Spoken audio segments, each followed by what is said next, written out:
Good afternoon and welcome to another daily dose of Satoshi's news. Today's day is Saturday, the 9th of November 2023, the year of BSV.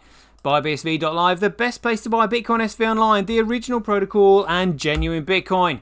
Right, let's get into it. I'm pleased to say that I am joined by the one and only BSV or Bitcoin Maxi today, doing a dual show with him. What we're going to do is just going to go over a little bit of Bitcoin history because there are some very significant dates today and the other 2 days that I've missed. And then we'll just generally go over some stuff that's going on in the charts. How does that sound, Bitcoin Maxi? There we go. Just making sure you're recorded there. Right. Shall we kick off with the 6th of December? Because I rounded off on... my last show was 5th of December 2019 with the Samsung Mao meme. You versus the guy she tells you not to worry about. Do you remember that? On the 6th? On the 5th of December, just before that, there was Samsung Mao hugging a Transformer kind of set or game. With his... Oh, next to the jacked bodybuilder guy. Yeah. Yeah. Do you remember that? You should be worried about that guy, man. Do you remember when that meme came out? No. Oh my god, mate, it was hilarious. It was just one 2019. It just would have been one of these times where there was just all this shit going on, and basically, you know, when you've got when the market is entirely speculative, you know, shit posting and just scoring, you know, social one-upmanship marks on your competitor is all you've got, because none of the chains do anything, you know. So like just kind of, you know, if you can mug someone off, it makes the bear market bearable. Yeah, mate, that is a great expression. I'm loving it. Yeah, if you can mug someone off, it makes the bear market bearable. Yeah, that is exactly right. And then moving on, 6th of December 2013. Your thing's making a loud noise. Let me think. A loud noise, my computer or the mic? I guess it's the mic, or it's like sounds like a machine going or a fan going. Oh my goodness me. So that is actually my desktop. It's actually kind of quite quiet here, but it's probably picking up on the microphone. Oh my god. Is it bearable? It's better now. I think you've moved the mic. I have. I moved it just a few inches away. Damn. That's all right. Are you all right to carry on? Yeah, carry on. Excellent. Let's do this. Yeah, so 6th of December 2013 was when Dogecoin was first released. Do you remember? I presume you remember Dogecoin. I've got a picture of the stock car that carried the Doge. Yeah, the NASCAR. That's the one image that I have in my mind about Dogecoin. What, on the racing car? Yeah. So this was made as a joke. That's what they say. It was, yeah. I was trying to actually read the story of Dogecoin.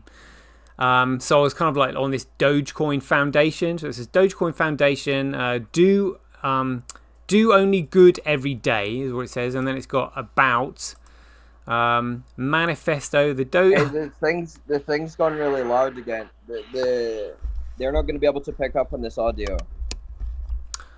It's all right on my end. Yeah. Maybe you could send me the audio then. Yeah, mate. Yeah, we can do that. Perfect. All right, let's carry on. All right. So it says I'm just on the Dogecoin manifesto. It says, we are Dogecoin, the accidental crypto movement that makes people smile. We are developing currency for the people. We strive to do only good every day. Through this work, we have come to value 1, being useful. We value utility over technical brilliance. Oh my god. Being personable, we value individuals and interactions over profit-driven economics. What? Being welcome, we value collaboration with trust over competition and exclusivity. And being reliable, we value work solutions over speed of delivery. Oh my god. And then there's a trail map. I'm guessing of, crikey, they've got Dogecoin time trail map, projectdogecoin.com makeover, and Dogepedia. Oh my god. I can't believe that people actually take this crap seriously. It's they should It's have because it's endorsed by Elon. You reckon? Yeah, I reckon if he says to support it, then they're gonna support it, because he's like almost a cult figure. I think if all goes well with Craig in the lawsuit, I think Craig could be a same kind of cult figure as Elon and as popular as Elon. Yeah. I would say potentially even more so. You know. Yeah, because all the people that are against him right now are brainwashed, or I believe there's a lot of people on Twitter that are like agents, and they're paid, and they're paid to go out there and spread the narrative about him. And then because that's the dominant narrative, other people pick up on that narrative, and it is just like it fulfills itself because of all the promotion that Craig's a fraud.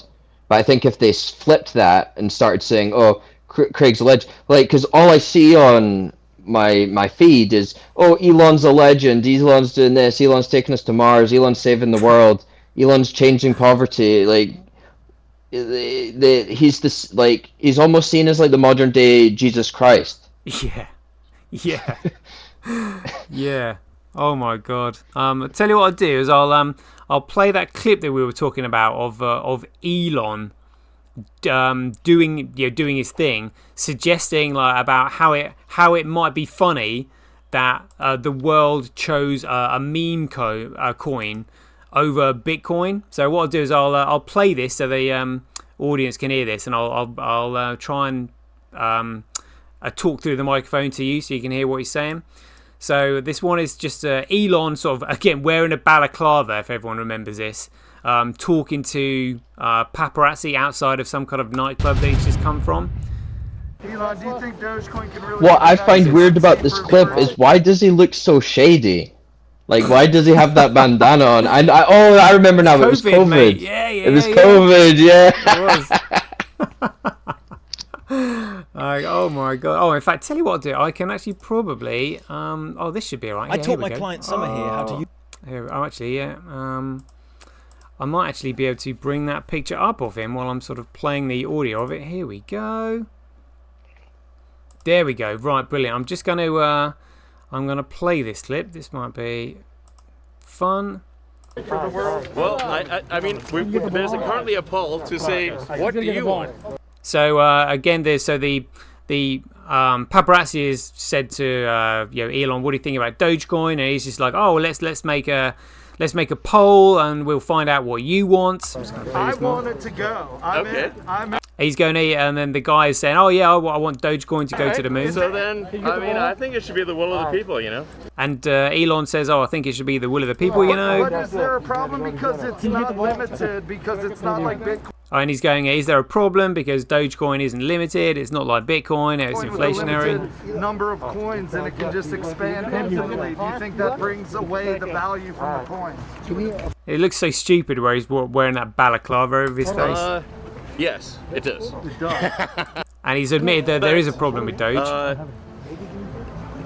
And what did he say that the problem is? I think people should not invest. He's saying, he goes, I think people should not invest their life savings in cryptocurrency. To be clear. I think that's unwise.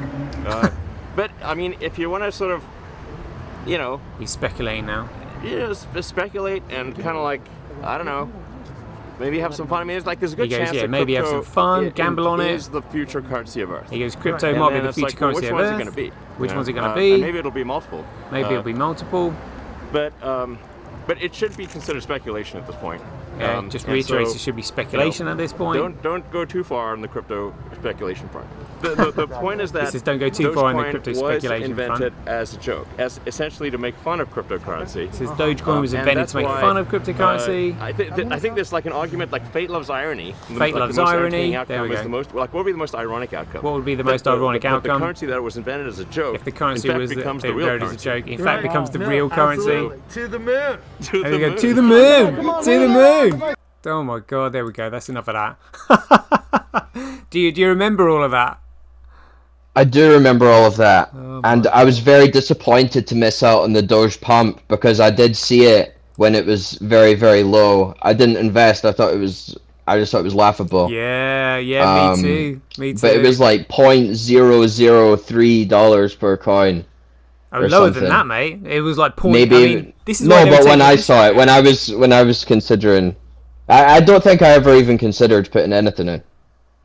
I just thought, I did put like during that bull run 2017, I did end up putting like $100 in a few altcoins like Decentraland. I should have held my Decentraland. That would have been nuts. Oh yeah, I know people. I know some people that held that actually. Yeah, because their Wow. token was mana, wasn't it? Yeah. Yeah, so I had a bunch of that at like Did you? nothing, and then it ran up to like almost $1, I think. Whoa! And you let go of it? I let go of it during the bear market. Oh. Yeah. I was like, what's this junk? Like, this isn't pumping anymore. No, This isn't... Yeah, I always preferred Bitcoin, so I was like, this isn't Bitcoin anyway. Yeah, I kind of had the same, but I remember some guy being interviewed about Dogecoin, and he's just like, well, I've just put like $1,000 in there for my kids, and if it pumps, they'll be set for life. And when I saw him talking about that video, and again, people were just getting a little bit excited about it, I think Doge was literally like 0.000000006, something literally absolutely insane. And people were just like, this is like absolutely nuts. And so this guy had put, $1,000 in and got however many, million Doge or whatever. And it went up to what? I mean, I'll have a look at the quick price on the cryptocurrency charts here of the all-time high. Oh my god. Doge went to like 69 cents, I believe. Oh, here we go. Yeah, I've got it. The high of. That's a shame it's not actually just got a record. It must of be 69 because Elon's obsessed with that number. Right. Yeah. 70 cents. It went 70 up to. cents. Jeepers, yeah. So this guy must have purchased it at 0.00003 is what it have, and it went all the way up to 70. Like, oh my god. Yeah. I wonder if there's. I'll tell you what. I'll see if I can. So I don't believe the official story about how Doge was made. I think Doge was made by like an insider trading group. So a Doge. Originally, a Doge is the highest role of authority within the Republic of Venice. Is it? Right. Right. Yeah, so the Doge of Venice acted as both the head of state and head of the Venetian oligarchy. Doges were elected for life through a complex voting process. This was in the 1700s. Wow. So I think a lot of these elites like descend from these kinds of people. Yeah. Absolutely, they do. Yeah. And yeah. they want to carry on the tradition. So like maybe they descended from one of these Doge people, and they're like, oh, let's make a currency called that, and insider trade the fuck out of it and send it to the moon. You know what I mean? Yeah. I remember that people were going crazy on it. They were like, Doge, pump it. I mean, but the thing is though, it was just all just pump it, because nobody understands what Bitcoin is, and I mean, yeah, I was gutted, just thinking, oh my god, like, how, like, what? But the thing is though, when you see this thing going up, do you jump in when everyone else is jumping in, thinking, oh my god, it's already gone up to I'm going to get wrecked, because that's maybe what usually I only do stuff like that with $100. Like if I'm gonna do something crazy like that, I'll always set a limit, like a really low limit. Yeah, got ya. So because I know, like, chances are that I'll get wrecked. Yeah. But I didn't jump in on the Doge pump, and I maybe could have, and but it wouldn't have been to like 30 cents or when everyone was saying. Yeah. So Yeah. it would have maybe doubled, and then but wanted to go higher because I'd not really made any money. So I don't think it would have been a good trade jumping in on the pump. Yeah, I mean, it did the usual thing where it went peak parabolic, and then came down, and then went up again, but everybody's looking for kind of like the next Bitcoin, because the word on the street was that Bitcoin is maxed out, it can't possibly go any higher, the returns aren't going to be there, everybody's looking for shit coins, blah blah blah blah blah, because nobody really knew what Bitcoin was. All the mainstream economists were going, oh, it's got no value, it's just a bit of digital garbage. Jamie Dimon, was it? I can't remember who said it was like rat poison times 10. Was that Warren Buffett? Said Bitcoin. Yeah, rat poison squared, he said. Rat poisons, mate. We'll have to find the date as to when he said that, because that's another bit of Bitcoin history. That's a big one, yeah. And then Jamie Dimon also came out and once said, "Oh, it's and fudded it." Yeah, and then a few months later he's and buying then bought it. them. Yeah. No, it was the same day he actually bought that dip. JP Morgan were buying that dip. Oh my god. Yeah. Oh my god. I've just. And got then they changed their tune later in that bull market. Did they? Yeah. Shocking, mate. You know what they're like. They do the same thing every time. Yeah, I've got a little bit of history here on Wikipedia for Dogecoin. So it says originally formed as a joke, Dogecoin was it says here Dogecoin was created by IBM software engineer Billy Marcus and Adobe engineer Jackson Palmer. They wanted to create a peer-to-peer digital currency that could reach a broader demographic than Bitcoin. In addition, they wanted to distance it from the controversial history of other coins. Dogecoin was officially launched on the 6th of December 2013, and within the first 30 days, there was over 1 million visitors to Dogecoin.com. Palmer is credited with making the idea a reality. At the time, he was a member of the Adobe marketing department in Sydney, Australia. Palmer had purchased the domain name Dogecoin.com and added a splash screen which featured the coin's logo and scattered Comic Sans text. Marcus reached out to Palmer after seeing the site and started efforts to develop the currency. Marcus designed Dogecoin's protocol based on existing cryptocurrencies Lucky Coin and Litecoin, which use S-script technology in their proof-of-work algorithm.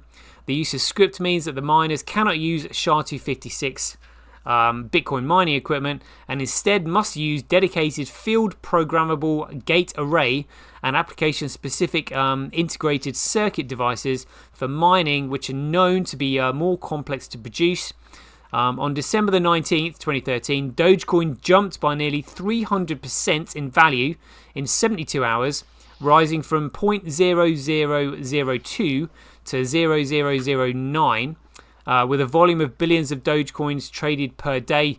The growth occurred during a time when Bitcoin and many other cryptocurrencies were reeling from China's decision to forbid Chinese banks from investing in the Bitcoin economy. Wow, I'm sure there was something in here about the inflationary supply, because I think that was one of the things that Elon was saying about it. Because people confuse money with currency, and they always think that in order for currency to exist, there has to be an inflation rate. They don't realize that Bitcoin is effectively infinitely divisible. Yeah, well, I think I think economists like the idea of an inflationary supply, because when the currency loses value, it encourages you to spend the currency rather than save it. I see. So people think, oh, what the hell, my money's losing value anyway, I might as well go to the restaurant or buy the expensive dinner, or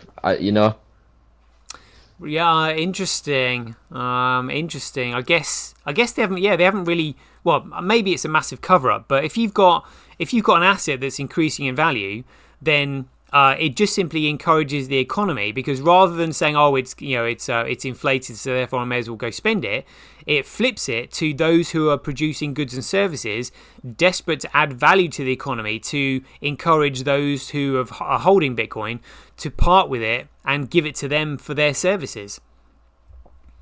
which actually speeds up the economy. So it sort of puts the onus on those supplying goods and services to add value in order to attract the people with Bitcoin to pass their value on to them. Because because right now the flow of money is from the central bank to the government, and then the government go out and spend it, and that's how it enters the economy. Yeah, pretty much. Yeah, it's outrageous when you think about it. So, do you think there's ever a place in the future without fiat currency? Like, do you think if something really bad was to happen to the dollar, do you think people could lose faith in fiat currency worldwide? And because of the internet, like, people become more informed about what's really happened instead of last time where they just make a new currency and act like everything's fine. Absolutely, yeah. Fiat currency is securities fraud, straight up securities fraud, because there is no money or value backing it. So if you're getting a good or service from someone in exchange for giving them fiat currency, somebody somewhere created that fiat currency for nothing, which means every time they spend fiat currency, somebody is getting their, somebody is being mugged over because they're giving their time and their resources for something that someone just simply printed. Exactly. And they're just printing this thing and using it to buy real assets. Yeah, and they can, which is crazy. They can just go on a buying spree and buy up loads of stuff and own it all. Yeah, and just keep printing. Yeah, and that's effectively what they've done.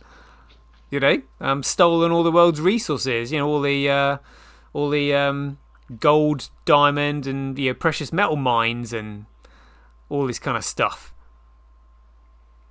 and then all clubbed together in one big secret society. So, Bitcoin could theoretically stop this. Absolutely. But it would be so difficult. Like, I feel that they're so powerful and strong. They're stronger than any decentralized entity or thing. Well, the thing is, the fact is that there is nothing they can do to make up Bitcoin. They can't get Bitcoin unless they invest vast sums in a mining operation, in which case they will reveal themselves, because large mining operations can't be anonymous, or they'll have to buy it, in which case they have to go through KYC like everybody else. So either way, there's nothing they can do to just simply get Bitcoin, and the supply just isn't there. Like, I think I looked at the market capitalization this morning, and it was like $3.1 million. That's all there is.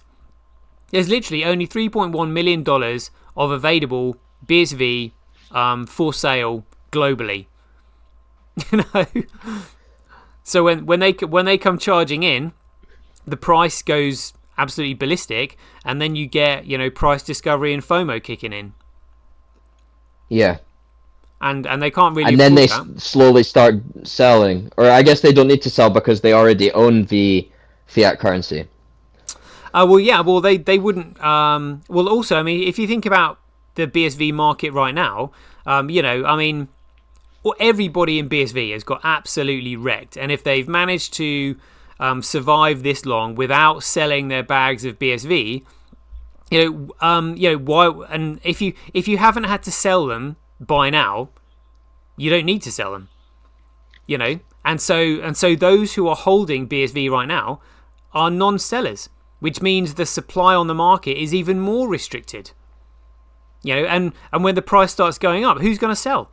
If the price is going up, I'm not going to give you my Bitcoin. If everyone's charging in and saying this is the real Bitcoin, and that's the new narrative, why would you sell? Yeah, which restricts the supply even more, and the price goes even more ballistic. Like, it could potentially go absolutely insane, mate. And to be honest with you, it has to go absolutely insane in order for the miners to be able to switch their hash rate over and continue covering the running costs of their operations. Yeah, so BTC needs to come down before the mining will be... BTC needs to be lower than BSV because the fees on BTC are so high to pay the miners. So BSV would have to be significantly higher than BTC to be more profitable, no? Well, yeah. I mean, when you're talking about the block reward, I mean, the miners really aren't earning that much from fees at the moment. It's kind of much of a muchness. But really, the idea is that when BSV shoots up in value, then you're gonna get loads of people using it, and transaction volumes just explode. And then you've got the fees that the miners have received from these transactions shooting up in value as well, as it increases in value. So it's a double whammy, mate. It's just phenomenal. The economics of this thing, like jeepers. I think so many people are going to get caught unaware of. Well, actually, I'll say so many people. So many normie investors. The powers that be are well aware of this, which is why they're shitting it, because they know that if this thing pops, then everybody starts using a money that is outside of their corrupt fiat printing machine, if you like. And surely they can both operate side by side though, and they'll just have to take the L on Bitcoin and still run their games on the side. Well, the thing is, when everybody is using Bitcoin as a medium of exchange, and everybody's got it, and everybody's benefited from its increasing in value, why would you pay for something with fiat currency? Because you've probably exchanged all of your fiat currency with Bitcoin by then anyway, because fiat currency is going down, and then you would spend the excess value that you've got because you got it for free.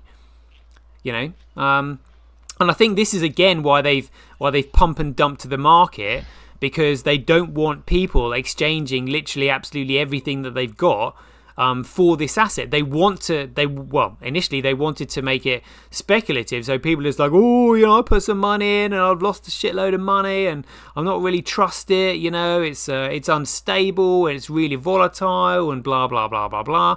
Yeah, because if you FOMO in on green candles, it could go down 50%. Yeah. But when utility value kicks in, and people actually start buying it because they're using it, then it'll be 1,000% move in a couple of days. Yeah, and it won't stop. Yeah, could be crazy. I've just found here something on the currency supply of Dogecoin. So I'll read that. It says Dogecoin started with a supply limit of 100 billion Doge, which would have been far more coins than the top digital currencies were then allowing. By mid-2015, the 100 billionth Dogecoin had been mined, with an additional 5 billion put into circulation every year thereafter. So 5 billion Doge is put into circulation every year thereafter. Although there is no theoretical supply limit, at this rate, the number of Dogecoins put into circulation will only double in 20 years. The next doubling will occur in the year 2075. There is no implemented hard cap on the total supply of Dogecoins. Nonetheless, in February 2014, Dogecoin founder Jackson Palmer announced that the limit would be removed in an effort to create a consistent reduction of its inflation rate over time.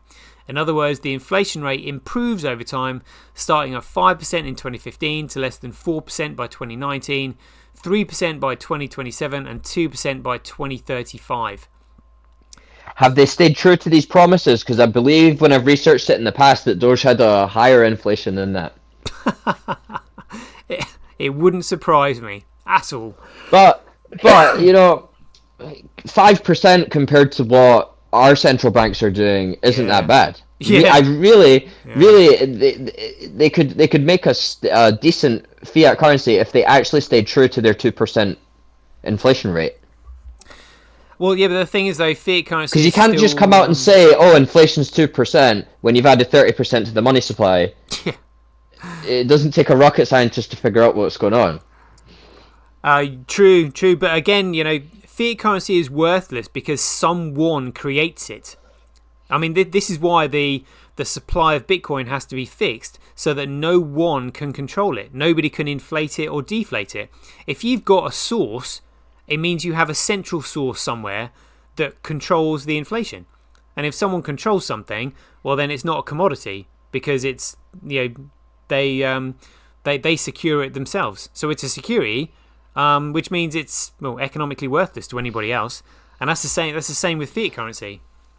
The central banks are just like, oh, we can print this shit. Well, why can't I print my shit? Yeah. Well, what's the difference between the paper that I print and the paper that you print? Is it the fact that if I print paper, you're going to send some guy out to knock me off? Well, yeah, that's the only difference, really. Yeah. That's literally it. It's backed by a criminal force, like mafia, effectively. Anybody who we can print currency, but anybody else who tries to do that, we'll lock up in prison for 20 years to put other people off from trying to do it. And what's stopping them after hyper-Bitcoinization if they decide, okay, look, Bitcoin's just gone to the moon, we don't have enough? What's stopping them creating some kind of derivative asset on the stock market and basically turning it into a fiat currency almost by selling shares of something that doesn't actually exist? And saying, oh, here guys, you're investing in Bitcoin, but really it's just like the BTC fraud. They were just investing in paper. Yes. Again, it would be securities fraud. The regulator would have to approve it. And I think honestly, the only reason that they haven't challenged BSV in a court of law is because if they did challenge BSV in a court of law, they would actually be legitimized as a commodity, and that's the last thing they want. Yeah, and that's why they haven't done it. And again, and so also, you're saying even these central bankers that print the currency, even they're not above the laws that they've made. Yes, they're not above the court system that they've created. Yeah, I mean certainly if they, if they tried to create another currency, people would be like, "What the fuck is this?" People. What if they tried to create something like Bitcoin? Oh well, or something. So in order for a digital network to be a commodity, it has to go through a process of commoditization. And this is why Craig had to hide his identity to start with, because if you are a single central miner on the network, then you have complete control. Well, you're the only person mining that network. You're the only one on it. So therefore, if you're the only one on it, then you're effectively securitizing the network because you've got 100% of the hash rate. So that's why Craig had to invite and encourage other people to start mining it with him as soon as possible. To decentralize it. Yeah, and then let the network grow by through economic incentive, letting more and more miners join the network, and him not having any central point of influence on it. So then, after a period of 10 years, you've got a network that with multiple operations mining the network, and the network itself hasn't had any central point of authority, control, or influence. So yeah, because if they were to take Craig out, Bitcoin would still be Bitcoin. Yeah. The original protocol would still be the unchanged protocol, and there's nothing they can really do to change that, because if they were to make a change to it, that would be a fork, wouldn't it? Yeah, absolutely. Yeah. And the protocol of Bitcoin is the 5 elements that make it up. The first 2 are structural, being first of all economic competition, a chain of digital signatures. And then the dynamics of it, you need a locked protocol, unbounded scale, and a fixed token supply. That's literally it.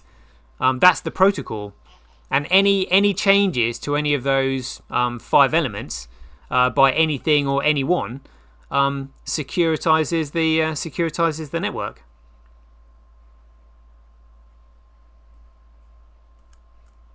If that makes sense.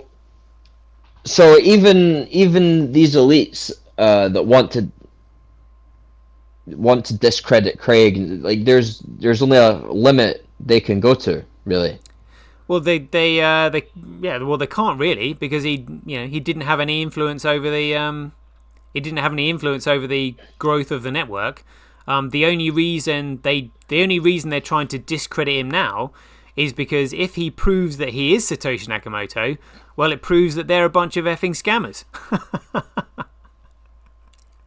Well, they are. Well, yeah, we know that, but other people don't know that yet, but they will do. And you don't think after they find out, they'll still believe everything that these people say? Well, this is what the court case in January is going to bring out. Who knows what's going to happen. But if he produces that receipt and says, look, I purchased the domain bitcoin.org on my credit card with my name on it, what are they going to say? No, you didn't. He's and like he said, the banks and the credit card companies have an obligation to keep these records for 25 years. Yeah. So they can't even come forward and lie, because remember you said that MasterCard are one of the entities that has a large mining position on BTC? Yeah. Why wouldn't they say, if it did take place on a MasterCard, they say, oh, we can't find record of this transaction? Craig... Well, it would be on his personal statements anyway, wouldn't it? Yeah, it would be on his personal statements. And also Craig, being a security expert, I'm sure, because he understood the significance of the importance of the transaction, I've no doubt that he's got records of metadata, of that. So if they were to try and come forward and lie, I mean, oh my God, can you imagine if they actually got caught lying? Oof. Who would want to? What schmuck would come forward? Be pressured into saying, "Oh yeah, we got caught lying about the fact that Craig did actually purchase Bitcoin.com." Oof! Can you imagine? Under oath as well, perjury the lot in court. Yeah. So it's gonna be interesting, mate. There's gonna be fireworks no matter what. So one of the rebuttals I saw, I came across this long form Craig Wright YouTube channel, and it was really, it doesn't have many subscribers, and it was strange because it was completely dedicated to Craig Wright content, but it was from BTC Maxi perspective, and basically I listened to one of them, and it was saying that apparently Craig made some forgeries in the past, and he sent an email from but it said it was coming from Satoshi, but it wasn't actually from Satoshi's email. It was like a spoofing email. And he done something like this, and that's what the BTC people are saying. That's why he's not Satoshi. Well, I mean, I remember there was some... I can't think of any other reason why he would do that except to mug them off and throw them off the scent, Yeah, I mean, I'll have to look back at when that was, but it was really important for his identity as Satoshi Nakamoto to remain unconfirmed until he had received the keys to the Tulip Trust. So that was before 2019, was it? So the Tulip Trust was scheduled to be returned to him on the 1st of January 2020. I think it actually ended up being returned to him on the 14th of January 2020. Tulip Tuesday, if I remember, is what I called it. So that was about 1 million bitcoins that he had in a trust that was to be returned to him. 1,100,000. And was that so that he was legally protected, so that the central banks can come through his door with their gun and say, "Give me your Bitcoin"? Well, I suspect. I mean, if he had proved or said that he was Satoshi Nakamoto, then I'm sure the entire world would be, wanting to keep an eye out for this, bonded courier that was scheduled to be returned to him, because it had the keys to 1.1 million Bitcoin, $36 billion. Yeah, so they would have been scoping out the vehicle. Yeah, too right. I know. Yeah, can you imagine? So yeah, I mean, there's But if it was returned to him, how could he even operate holding the private keys to that many Bitcoin? Say that again. What? How could he operate? Yeah, how could, like, what, do you carry it on your wallet? Do you hide it in your house? Like, how could you resume daily life holding that many? Well, it just all it was the Tulip Trust was in the form of a company, and so all they've done is just literally returned the private keys to him. You know, the 12 word seed phrase, effectively.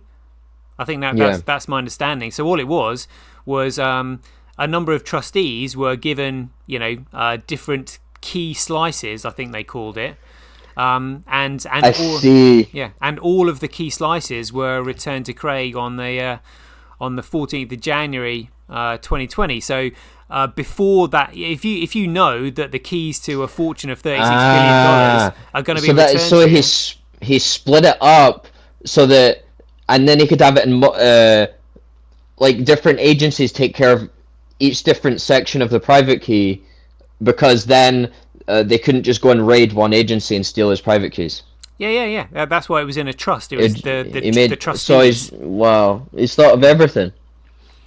The detail and the thought process that has gone into this was phenomenal.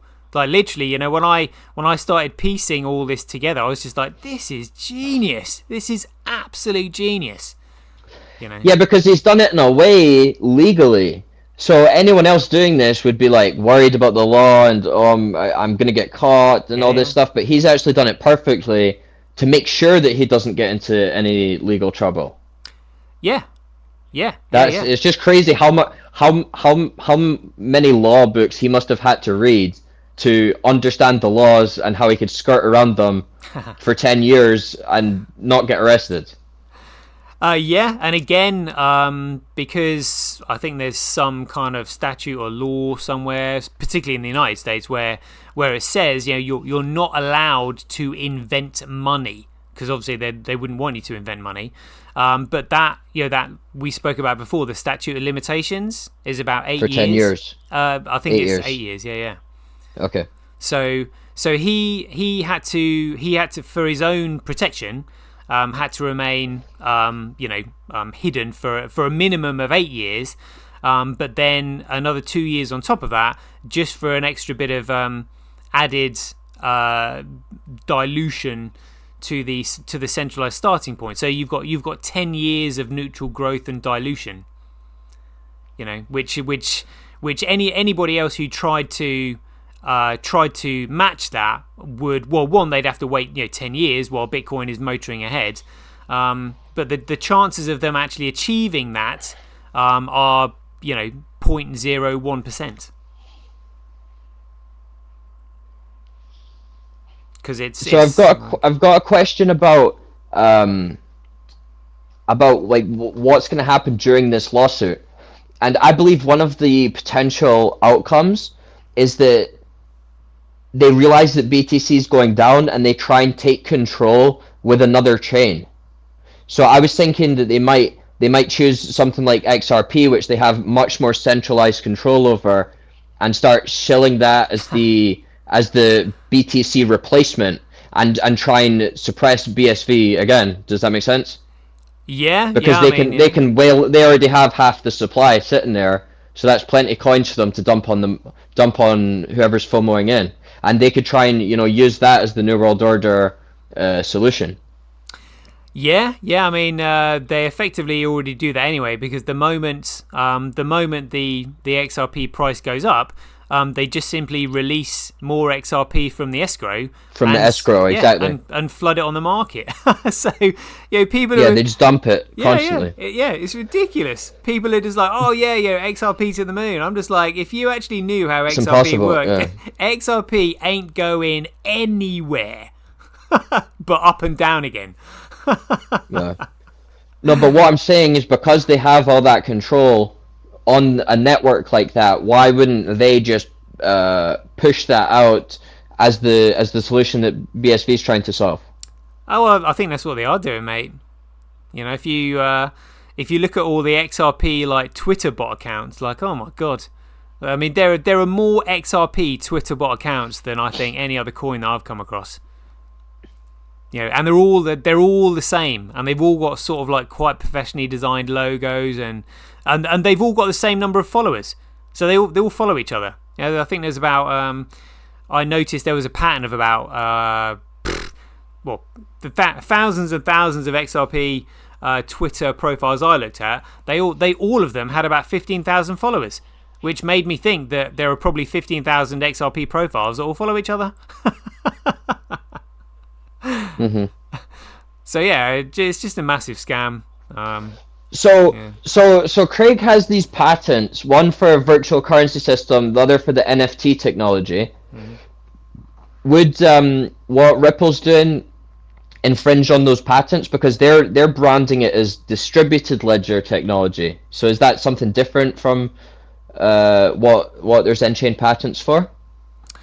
The distribution doesn't really make any difference. It's just, if it's. But the thing is, though, you could have a node here, there, and everywhere. But unless the nodes are economically competitive, they're all centrally controlled by someone anyway.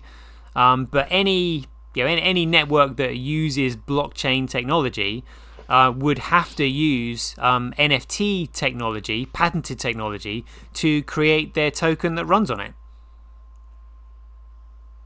So every single crypto token that runs on blockchain. So you're saying XRP as it stands is fine, but if they were to add a CBDC to it, then it would break the patent.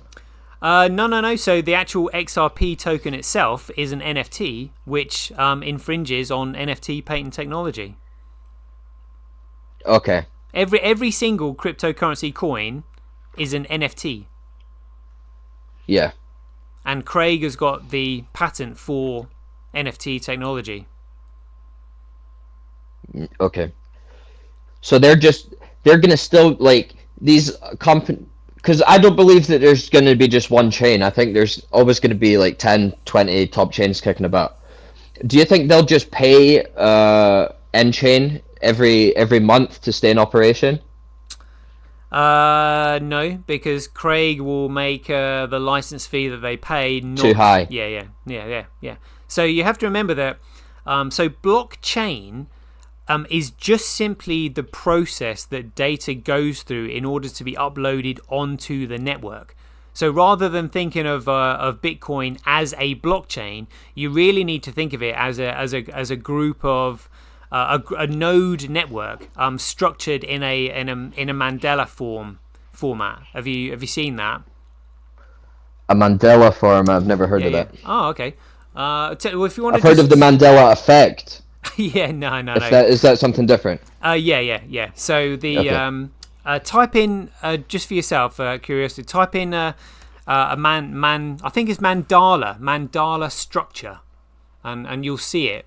It's basically one of the most efficient structures on Earth, because you're never more than 6 hops away from every single node on the network receiving the transaction. I'll see if I can find how you spell it. Yeah, I can see it. It's like a geometrical pattern. Yeah, that's right. Yeah, that's how Bitcoin is structured.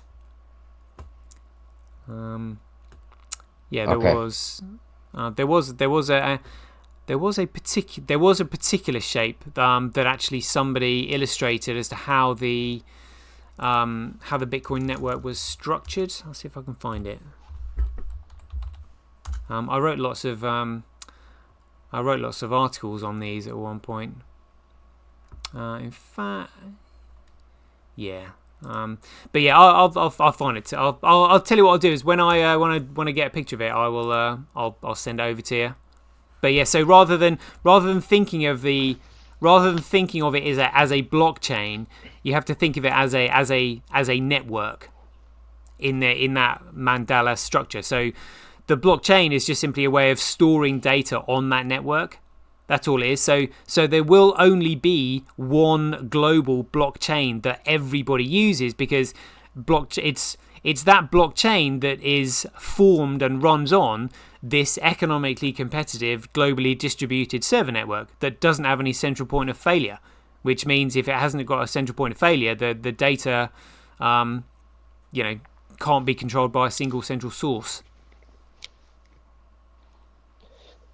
So basically, any new blockchain that comes on the market is just a short-term pump, or even a long-term pump and dump, and it'll just run up and just go to zero eventually, Well, or go to much less. Well, it's a bit like this. So Ripple own the servers that XRP runs on, and so literally their entire blockchain is hosted on their one single central server. That's it. So you turn the server off, or you attack the server, and the entire blockchain disappears. So if they have a power cut, basically. Yeah, yeah, yeah, yeah. It's not very good. Yeah, that's literally. But all surely it is, they've got it in multiple places to try and host it from multiple places if one of them goes down. Yeah, they might do. They might have. I mean, yeah, that's why they say it's distributed. But the fact is, unless each node, each distributed node is economically competitive to the other one, it means that all the nodes are centrally controlled by someone. So if you've got a nefarious entity, who's just like, oh yeah, I want to control all the tokens that that my network produces. Me. What use is that to? What value do those tokens have to myself when it's somebody else that controls them? You're back to fiat currency again. Yeah, zero. But then at the same time, if there's enough people shilling it, like what you say with all these fake accounts on Twitter, and enough like media attention, like I believe the investors could look past all these facts, just like what they're doing right now with BTC. Yeah, well, like again, if they're told what to do, then they'll just go and do it, whether it's in their best interests or not. Well, again, that's what creates wild speculation, and if the market is, if there is no economic competition on the network, it means that the network's growth is going to be limited by the own resources of the central organization who created it. Whereas what Bitcoin does, Bitcoin economically incentivizes more parties and more computing power to come in and join the network. So the network grows and grows and grows. Yeah. So you're saying one is an organic growth and one's a forced growth. Yeah, one's just centrally controlled. Yeah. Yeah, because Craig's not paying anyone to promote it. Like Exactly. everyone says, "Oh, Craig's just paying people." Well, he's not. Or it would be number one. It would have took BTC's spot this whole time. You know what I mean? I feel like he's got a lot of the parts for this figured out, but I think he could have done the marketing much better somehow. Yeah. Like he could have thought of something, because as soon as the media took over the narrative, like that was him done. But it's hard for anyone to fight that. True, but you have to remember that Craig his identity had to remain hidden for at least until the 1st of January 2020. But then also, so that's what made him look like a fraud when he did come out. That's how it made it easy for them to say that, because if he said he was Satoshi the whole time, but legally he couldn't do that. Yeah, they would have got him on securities fraud. That's why they wanted to identify him and oust him, and that's why the authorities went after him initially. But by the time they raided his house in 2015, that was too late, wasn't it? Because it launched in... No, that was still within the time. Yeah. I think that's probably why he scarpered to the UK.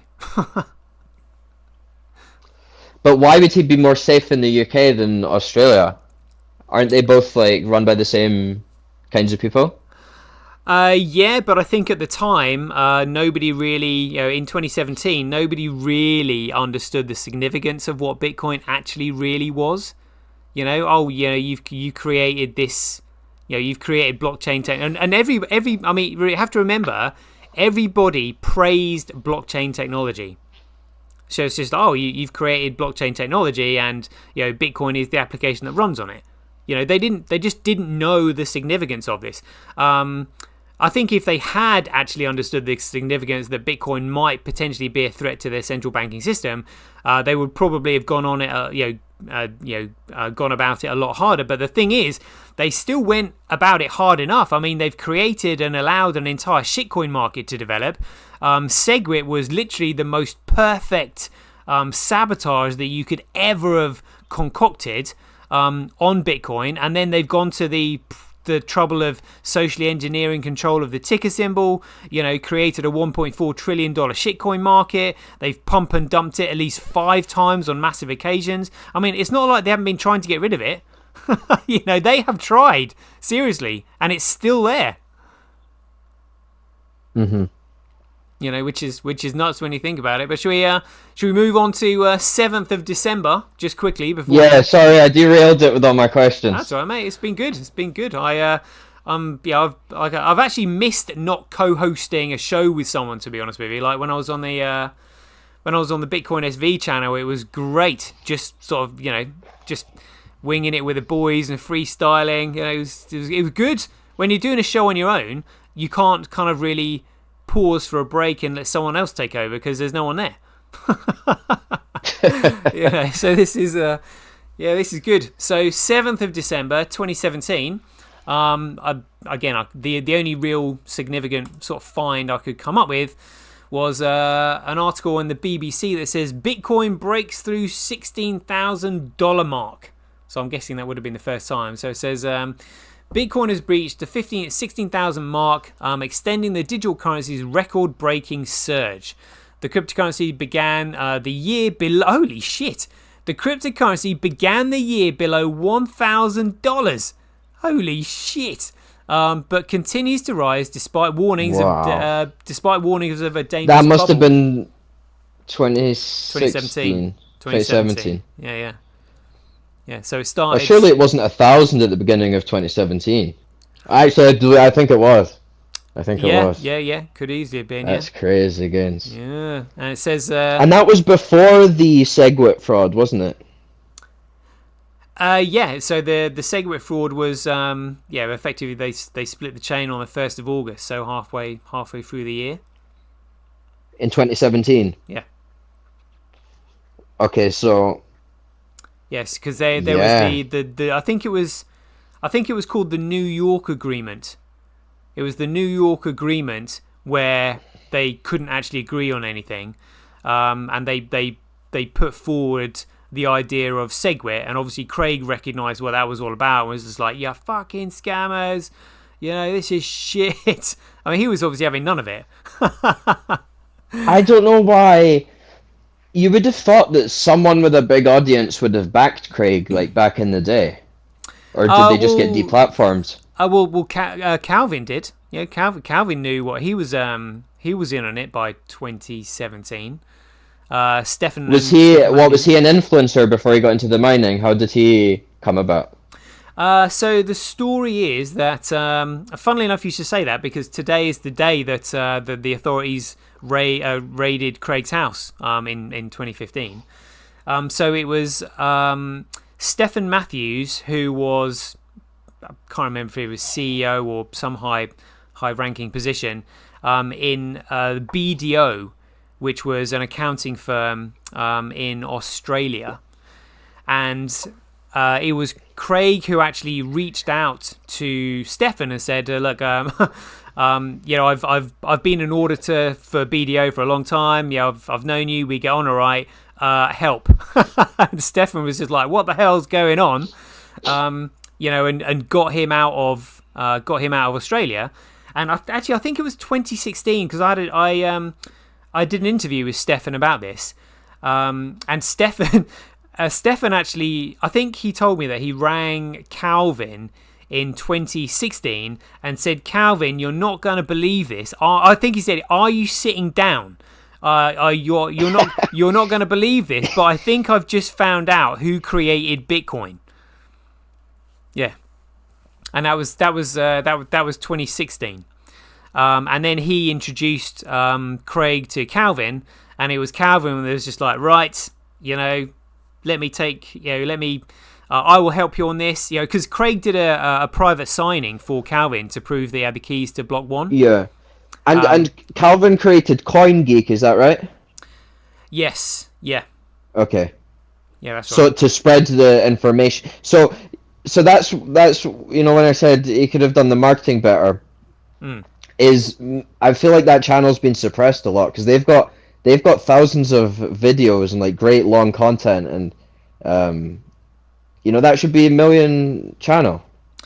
Yeah. I mean, again, this is why I don't know what to do to get them to do better. But literally, there is no fundamental knowledge coming from CoinGeek, like nothing. I've even tried to tell them about what the protocol consists of, the economic fundamentals of it. Don't want to listen to me. Kurt's knowledge of Bitcoin is just absolutely exemplary, and all they have is him on a weekly live chat where he's just answering elementary questions on Bitcoin. There's no knowledge. It's shit. When you consider that they've got the likes of Kurt and they've got access to Craig and they're backed by a billionaire, what excuse have they got for producing such poor content? There should be like some kind of news desk every day, at least 10 minutes. You know what I would do if I was them, and I had a billion behind me like that?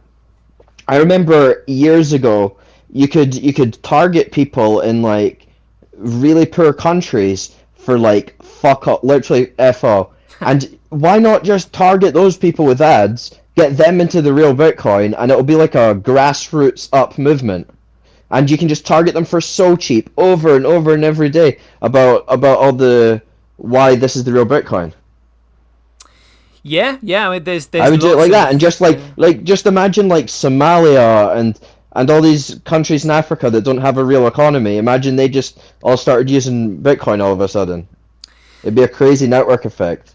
It would, but the powers that be. Look, imagine if you were. They wouldn't allow these ads to go out, would they?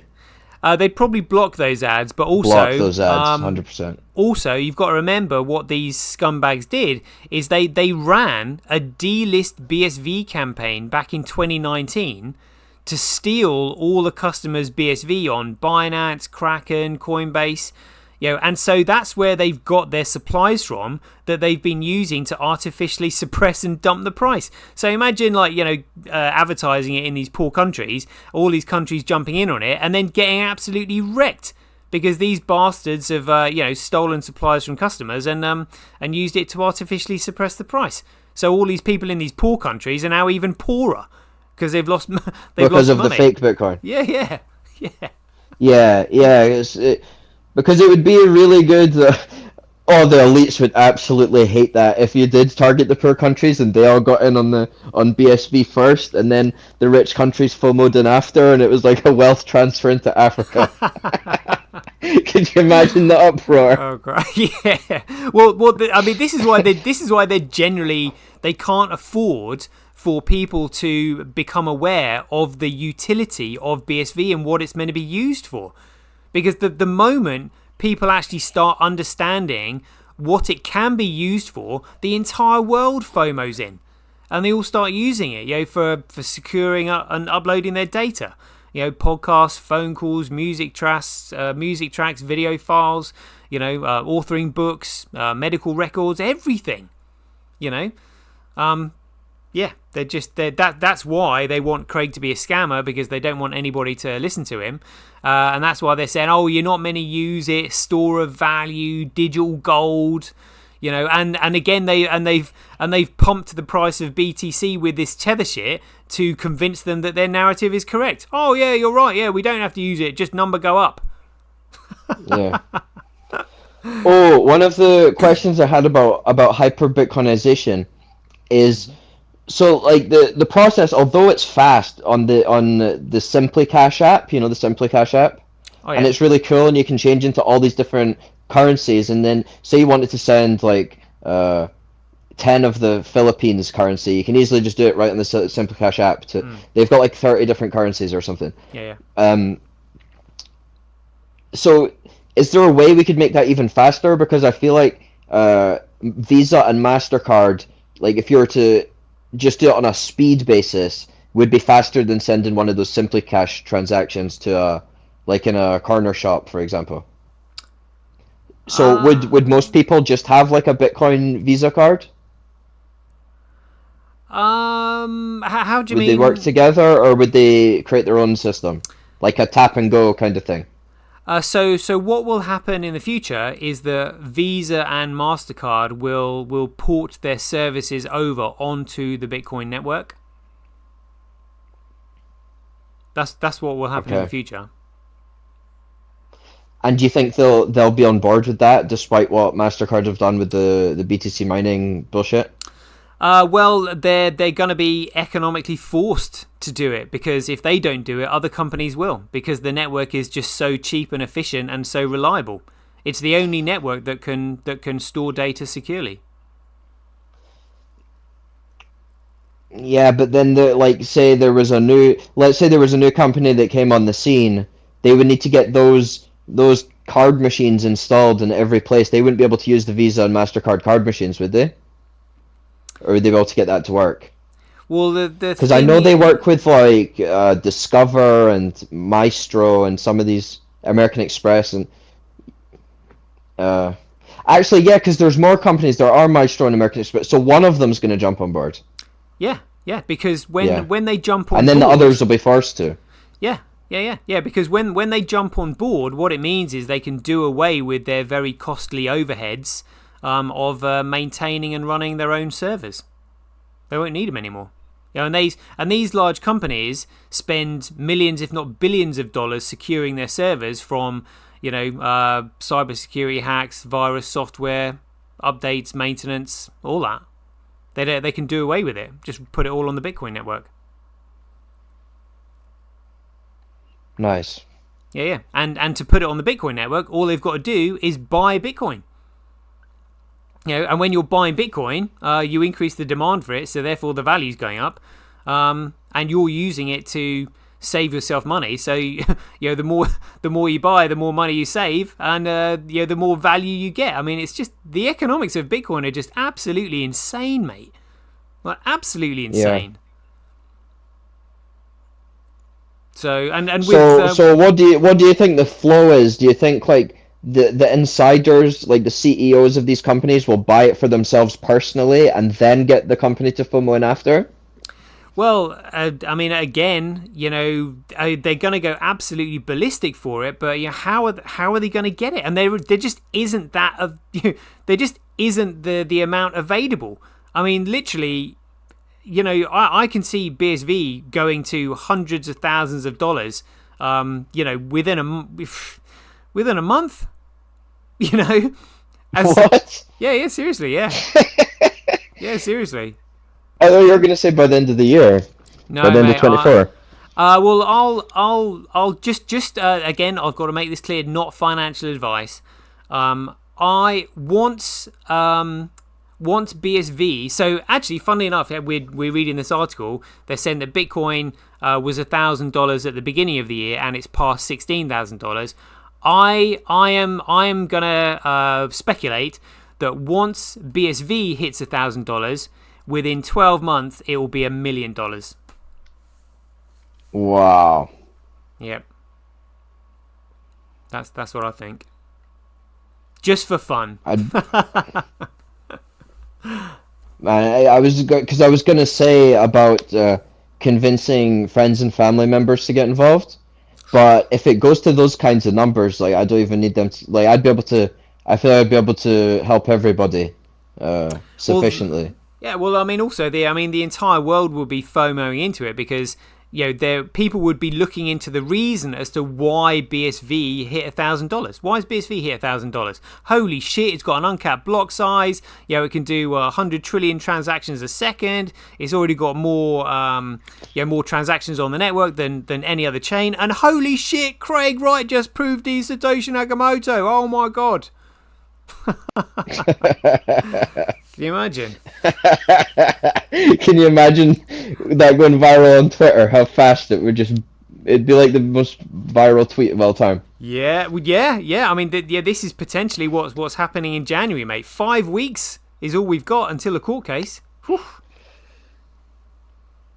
Are you excited? I Are you nervous, or are you like, or just a mixture of everything?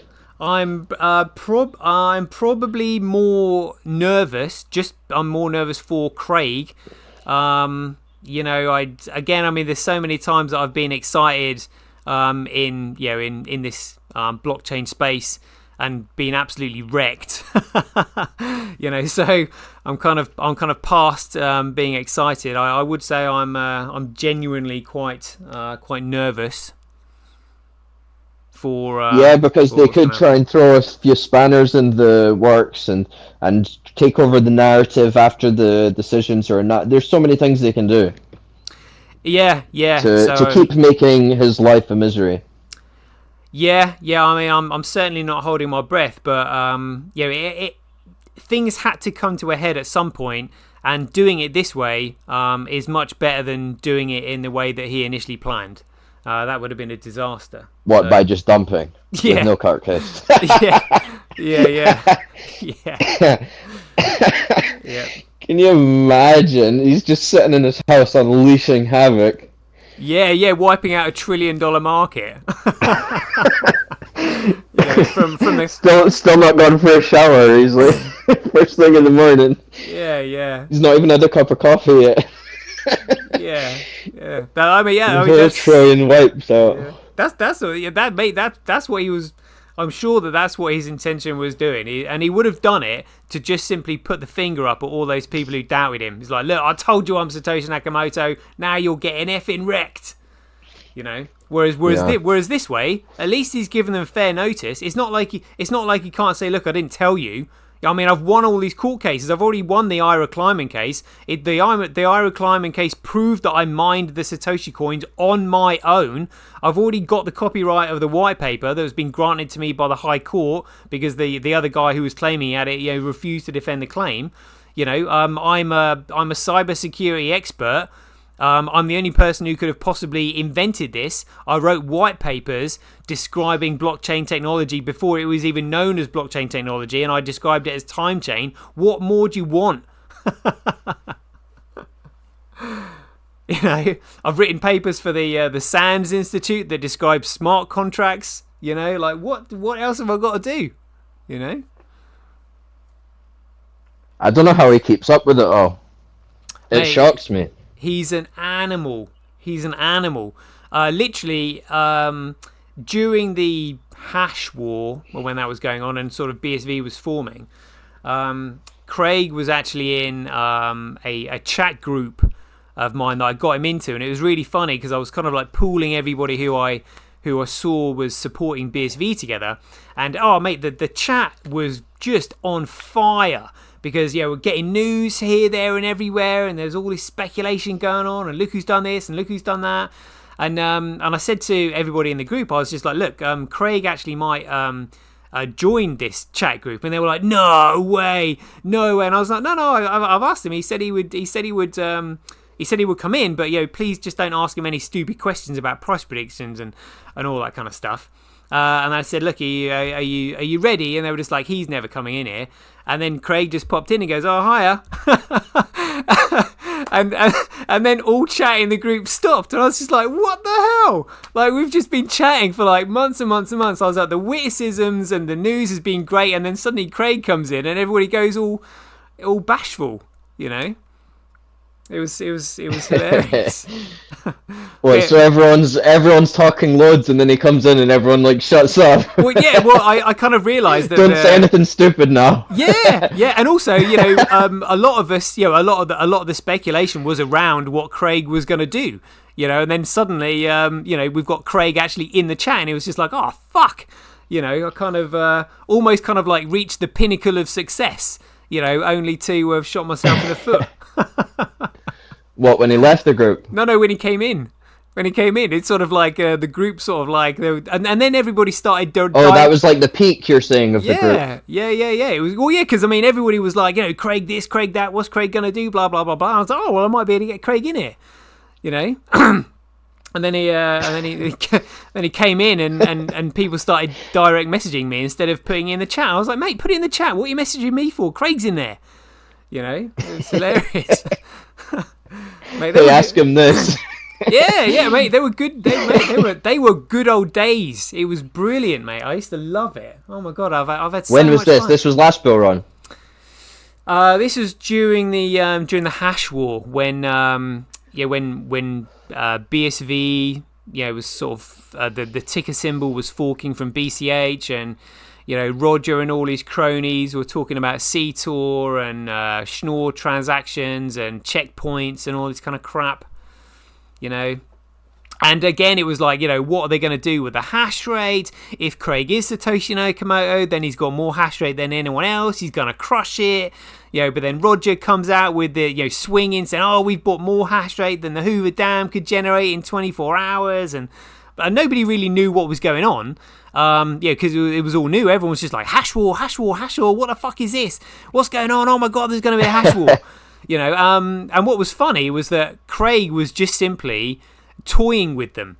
He would put his hash rate up a little bit, and then they would massively accelerate their hash rate, so so Craig couldn't say that they were winning, but then Craig would then turn his hash rate down, and then they would then turn their hash rate down because they didn't need it. Then he would turn it up again.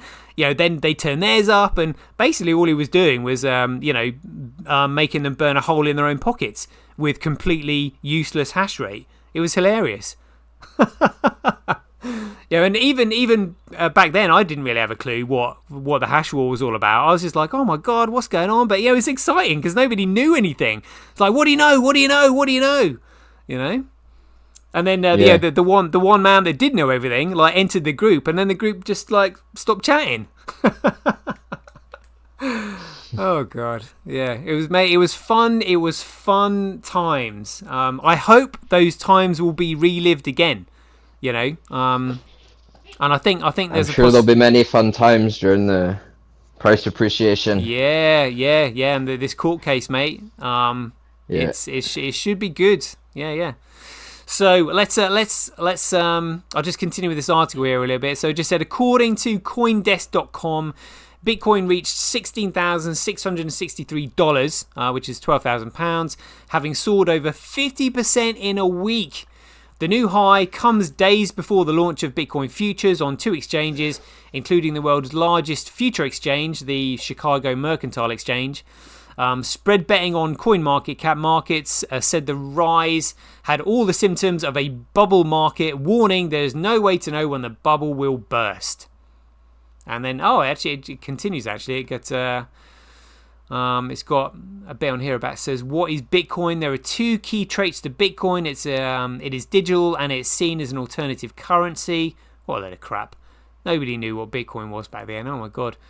Cambridge Global Payments Director of Global Product and Marketing Strategy, Carl Schmoter, said that the move was behind the latest rally. The perception in households around the world that the Chicago Mercantile and Chicago Board of Exchange are providing legitimacy to Bitcoin is really what is driving the massive rally here. So again, just going on about how it's speculative, but there we go, mate. So that was the 7th of December. So let's move on to yesterday, which was the 8th of December. And on the 8th of December 2015, it says Wired Magazine publishes an article titled, "Is Bitcoin's creator this unknown Australian genius?" And So that's crazy how the narrative has changed from 2015 when they're calling him a genius to now they're calling him a blubbering idiot that doesn't know what he's talking about. I have people in my comments and they're like, stop calling him doctor. And I need to copy and paste this big long paragraph about all his degrees. I think Stefan Matthews told me the story once where Craig just sort of swanned into his office one morning. He goes, "Oh, by the way, you can call me doctor now if you want," because he'd got his doctorate. Yeah. Did you ever? I'll tell you what I'll do is I'll send you the link to that Stefan Matthews interview. I was actually the very first person in Bitcoin to track him down and interview him, because his nice. His name. So what's his relation to Craig? Stefan was effectively Craig's boss when Craig was an auditor for BDO. For what? What's that? So BDO is a very high-ranking accounting firm in Australia, a bit like PwC, PricewaterhouseCoopers, KPMG.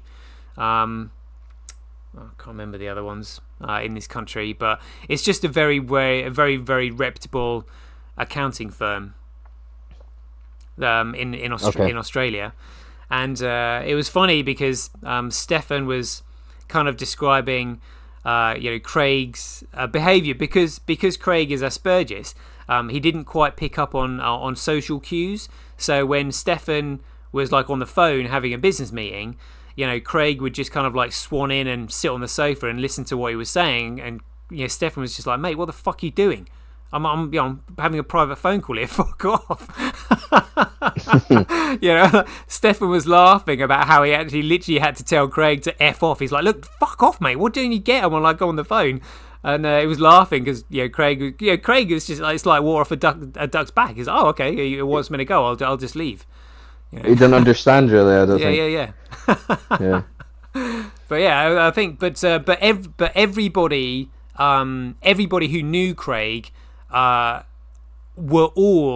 nobody had anything bad to say about his work.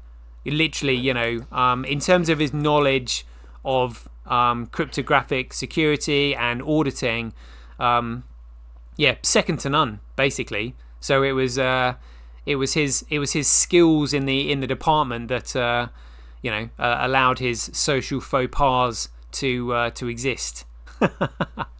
I see. Which is quite good. So this article here, if you can click on the link, I'm just going to read it. So it says, is Bitcoin's creator this unknown Australian genius? And then it says probably not updated. Now that probably not was not there when this article was initially released. Yeah, it's outrageous. So it says, documents leaked to Wired suggest that Bitcoin's creator was Craig Wright, but they may be a hoax. What a load of crap. Good grief.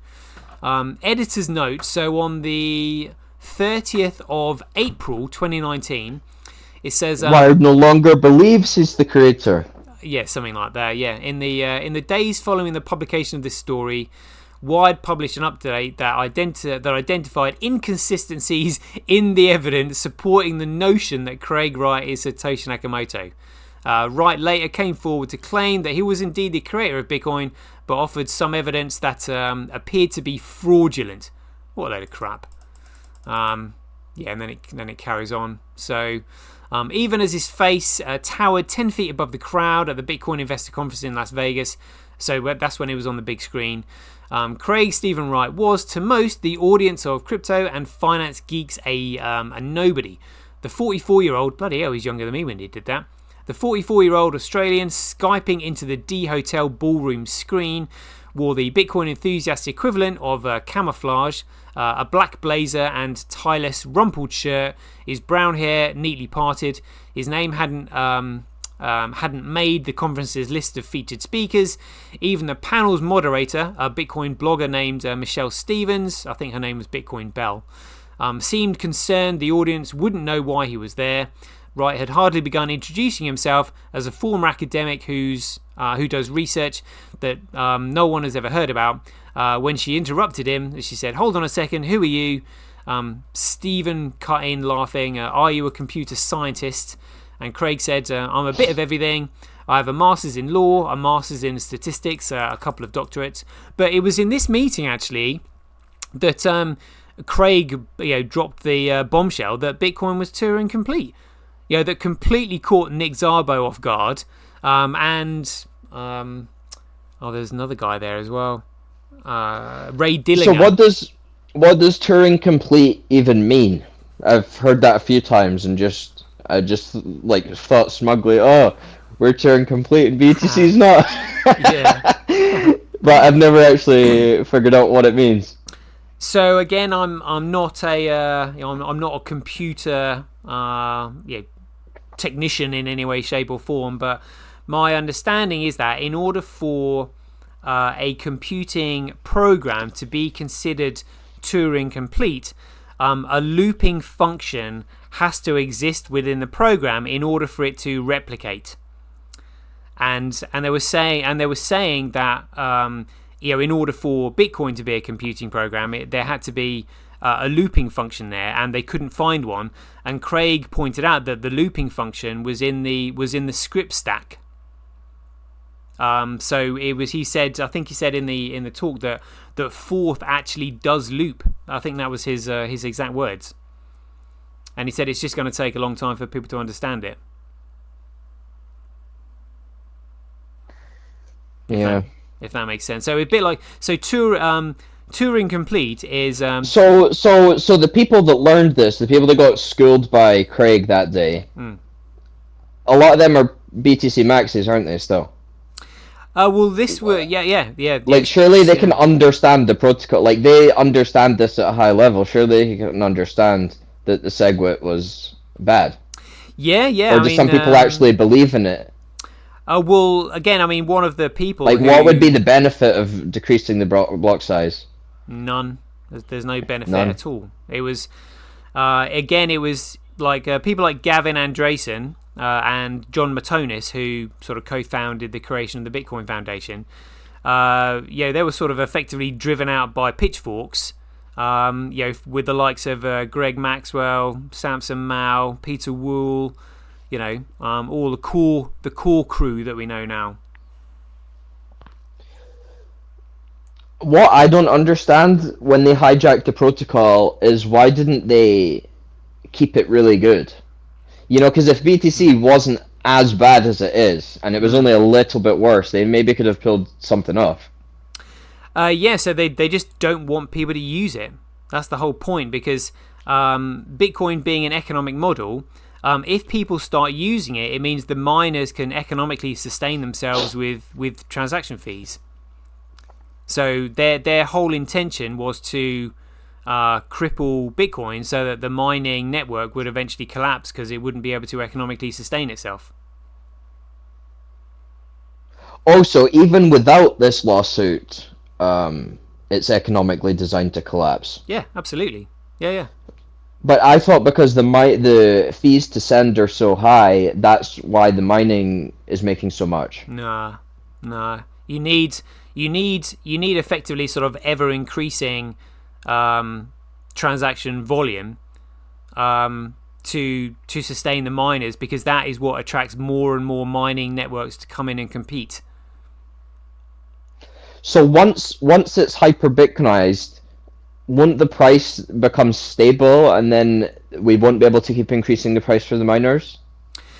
So again, Craig kind of mentioned this in one of his talks, and he said that after a number of years, or when Bitcoin tops out at its final peak market, which is, well, I mean, he didn't say this, but I'm telling you, derivatives market being $1 quadrillion. When each Bitcoin gets to about $40 million each, the profit margins that the miners receive are absolutely minuscule. They're literally going to be just enough to economically sustain their mining operations. They're literally going to be the profit margins are going to be minuscule. They're going to be there just to help the network. But the thing is, so you think someone will step up and take that role just to help the network, even though they're not making that much or anything? Well, what will happen is that by the time Bitcoin is $10 million a coin, all the largest corporations in the world will have probably set up their own mining operations. So those large mining the mining operation. So they would be getting paid from other avenues to sustain the mining operations. Well, one, they would have enough volume transactions from their own customers to justify mining operation. But secondly, they if those mining organizations set up and got in when Bitcoin was $10 million a Bitcoin, even when it gets to $40 million, there's still a multi-million dollar mining operation, and they're still covering their costs. So it's just like, well, we've already made multiple millions. It's not like we're losing anything, and we still make profits every month. We've we've already made the majority of our money. We're just doing this now because we can, and we're here for the love of the game, basically. Well, yeah. I mean, what are they going to what are they going to do with all their mining equipment? Are they going to just turn it off and sell it, or are they just going to keep running them because they're still covering the cost and they're still making profits? Because they're sitting there, yeah, they're still making profits. So you're thinking like the major Wall Street banks will start mining? Yeah. Investing in mining? Yep. All the big tech giants. All the So you think during hyper-Bitcoinization, banks will be looking to lend for crypto deals? Because I heard Dan Pena say at the moment banks aren't looking to lend for crypto deals, and it's probably because they know what's about to come with the crypto space. I don't like, for example, if you went to the bank and you were like, I want to have a massive warehouse mining operation, like right now they would say no, I think. But I think if the original Bitcoin was to hit like 100K, maybe they would lend for something like that. I mean, the only companies that would actually bother being mining operations were those who could afford to set up their own mining operations anyway. In the first place. Yeah, like Google, Amazon, Facebook, Netflix, central banks, Chase Manhattan Bank, PwC. Yeah, because like the little guy doing something like that would be priced out because of the hash power. Yeah. But I mean, telecom companies, tech companies, the largest corporations in each country would be able to justify being a mining operation because they would be running all of their own data services on the Bitcoin network. So therefore, they would have an interest in securing it anyway. But it also means that they can check and validate transactions on the network themselves because they're running a node. So couldn't really governments, because right now governments are like unbacked, aren't they? Or I guess backed by the reserves of gold or whatever. Like the central banks are backed by whatever gold they have. Wouldn't they take like an allocation in Bitcoin and say like, oh, the government is secured and safe because of the Bitcoin holdings that they have? What I'm trying to say is, would they try and spin that into some kind of positive scenario for their fiat currency? Yeah, of course they would. Yeah. I mean, like, we're holding this Bitcoin, now our Argentine peso is worth more money. You know what I mean? Yeah, all of that. I mean, so the sovereign wealth funds of, the United Arab Emirates and the Norwegian sovereign fund, they'll all be, because their funds are so big and Bitcoin will be so expensive, and it's probably, if you've got that amount of collateral, then it's probably going to be worth you setting up a large mining operation, because like I said, you'll be running all of your own digital services on it anyway. So you may as well have one and benefit from processing transaction fees from other people. So you've got a double incentive to set up a mining operation, being a large corporation. Nice. Yeah. So you're thinking most of the companies that are looking to upload this kind of data, they're just going to say, you know what, maybe we could make more money in this other coin, but we don't trust uploading data to this centralized network. We're just going to upload it to Bitcoin. Yeah. I mean, why would they upload their data onto a network that some other third party someone else controls? owns? Yeah. There's no point. They would. So that's something that we're doing right now with YouTube. Do you see? I know on Hodl Locker you can post links to videos, but I don't think you can upload an actual video file. Do you think that's something that's coming, or is that on Twitch? I've never used that Twitch. You can upload small sort of video files on Twitch, but what will happen is that when you, at the moment, what do you mean small? Like a full 10-minute video? I think just like like on Twitter, like a minute long. Minute. Yeah. Okay. But the thing is, in the future, you will be able to upload movie files. The only reason you can't upload a movie file right now is because that one-off very odd large chunk of data wouldn't be worth wouldn't be worth the effort of processing, because you're just like, well, actually, why would I waste my time, trying to process that large transaction when I can just simply process the smaller ones that are already here and are going through, that don't need any special attention to it. But this is what Gorilla Pool are focusing on. So this is their USP with Gorilla Pool. If you do have a large file that you want to upload onto the network, then Gorilla Pool will do it for you.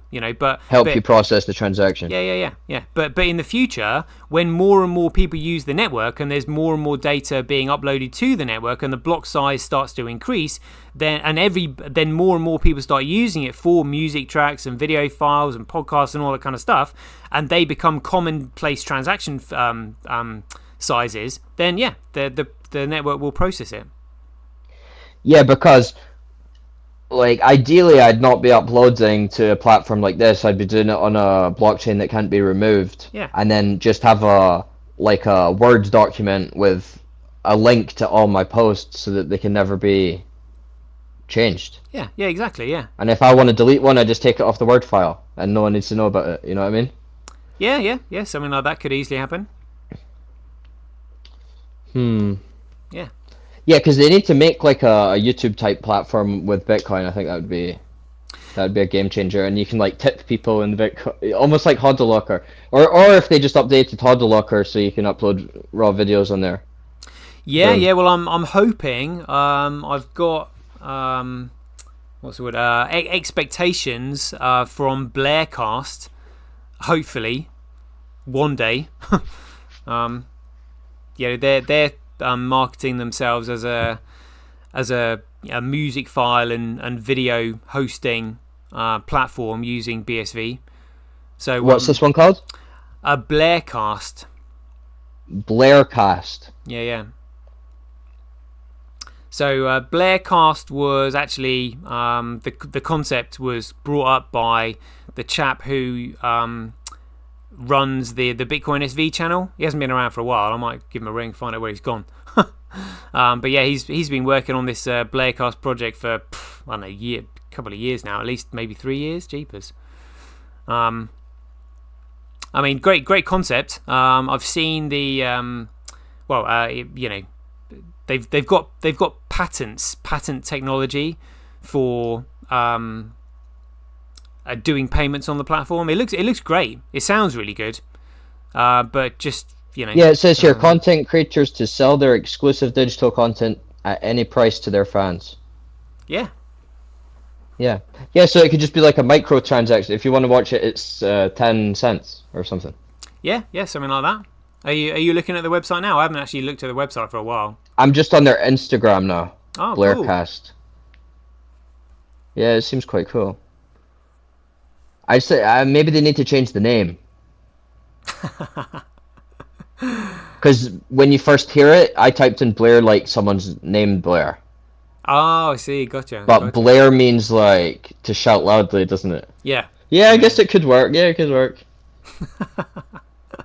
Mate, we'll have to get Shem on the show. We'll do a show with the three of us. That'd be good. Yeah. So. Yeah, because there's nothing worse than large corporation dictating your future. If I'm gonna give up my time to create something, I want to know that it's gonna stay there. Yeah, exactly. Yeah. So that should be good. So let's move on, mate. We've been chatting for hour and 40 minutes already. Mate, time flies when you're having fun. Jeepers. So on the 9th of December. So this was today. So Gizmodo magazine followed up from Wired magazine and publishes an article that evidences Craig Wright is Satoshi Nakamoto, the inventor of Bitcoin.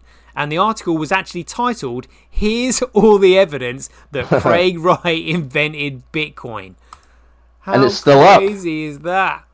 Yeah, I think they've just got a paywall on it. No, you know what they've done? What? It's still up, but there's no evidence on there. Oh, really? It says, while the evidence does not conclusively pinpoint, it does suggest strong ties. Oh, hilarious. Yeah, so they basically took all the evidence off and just said, oh, we don't know if it's real. Brilliant. Yeah. Oh, it's Oh got. man. Yes. So it's got. It's just absolute corruption, and there's so many people involved in this. It's going to be so hard to pinpoint and blame this on someone. Like you caused the BTC scam. 'Cause, Yeah. like they're all Probably. colluding together. Yeah. They are. Wired, Gizmodo, Yeah. mainstream Australian tax media. The office. list goes on. These companies just pop out of everywhere Yeah, it's nuts. with their narrative. There's a point here. It just says these hacked emails show Wright using the email address satoshi@vistomail.com to email his colleagues in January 2014. This is the same email address used by Satoshi Nakamoto in the early days of Bitcoin development. The hacked documents show Wright attempted to contact an Australian senator to ask about Bitcoin regulations from the same Satoshi email address. That issue actually came up recently in the COPA filings, and they didn't. And So you're saying while he was Satoshi, he sent an email with Craig Wright at the bottom?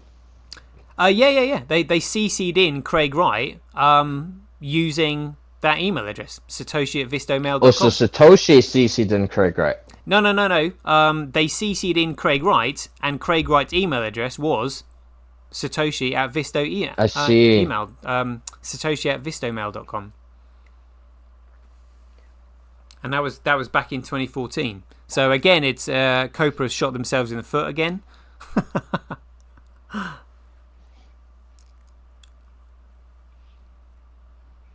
Yeah, they're going down. I wonder who's going to represent them in court. Yeah. Who's going to be the fall guy?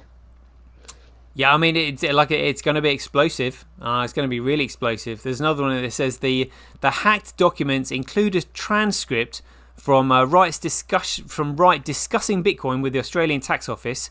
The transcript shows Wright saying, "I've been running Bitcoin since 2009." In fact, I think I've actually got the link to that on my the Rise and Rise of Craig Wright Medium article that I did. Yeah.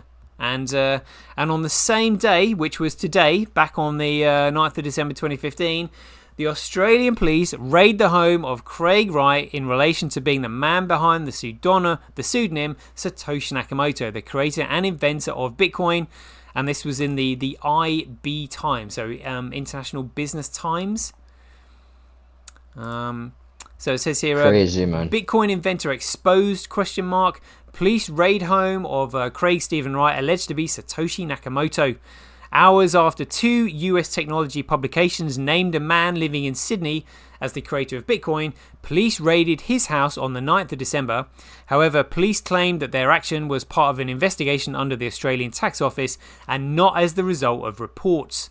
The raid took place on a home occupied by Craig Stephen Wright, who Wired magazine and the website Gizmodo believed to be Satoshi Nakamoto, the creator of the Bitcoin cryptocurrency technology. During the raid, dozens of law enforcement officers were seen inside Wright's house, searching cupboards and the garage, reports said. The presence of officers at the property was not associated with the media reporting overnight about Bitcoins, officers said. No, it was purely a coincidence. Oh my goodness.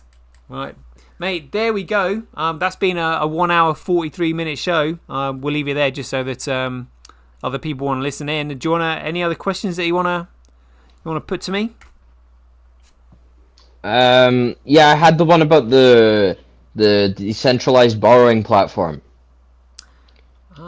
Decentralized Remember? borrowing platform. And do you remember you deposit the bitcoins and then you can take out a loan based on those bitcoins? So would you say avoiding doing that is better than and just paying the tax is better than risking it on a small amount and seeing if it works? How would it work? Just explain that to me again. So you're saying that you would deposit your coins with them. and they would then Yeah, give you a so loan. basically they're saying because it's over collateralized, there's no way that there can be a run against them. And you deposit the coins so that you take out the loan. So that means that whatever you've been loaned doesn't belong to you, or basically it's a loan, so it's tax free, and you can go ahead and sell that with 0% tax anywhere in the world. Well, I think Because I'm just looking at this 40% tax rate, because I know eventually I'm gonna need to take some out to, de-risk a little bit. But I don't want to be hit with a 40% tax rate. That's crazy. Well, again, you can't be. Don't take this as financial advice, but you only need a very, very small amount of cash flow to get by on and to buy your groceries with. While this thing is rocketing in value, and while it's rocketing in value, there's more and more people that are going to be accepting it. So yeah. Yeah. I know it makes sense to hold on to it, but at some point I'm gonna want to buy somewhere to live, like a house. Yeah. But chances are you'll be able to buy that house in Bitcoin.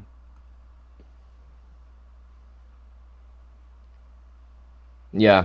So therefore, you wouldn't need to, convert the Bitcoin into fiat currency and pay 40% capital gains tax when you can just simply. No, but you would, because as soon as you make a transaction, you would be capital gains taxed, even if you use it as a currency. That's what they say. No. You wouldn't. You only pay capital gains tax when you realize the gain and convert into fiat. Yeah, convert into fiat. If you just simply buy a house with Bitcoin, you've just bought a house with Bitcoin. That's it. There's no capital gains on that. No, there is because you're effectively buying it. You're effectively selling that Bitcoin. No. That is a capital gain. It's not. I'm sure I've read it somewhere, honestly, because I was reading it and I was like, this is fraud. Yeah, that's definitely not correct at all. Because otherwise you could claim inflation. Say, all right, well I made this. I bought this asset with this medium of exchange that's economically toxic, and therefore I'm going to claim inflation on my tax return. On your loss. Yeah, so that you didn't actually profit as much. Yeah, they'd never allow it.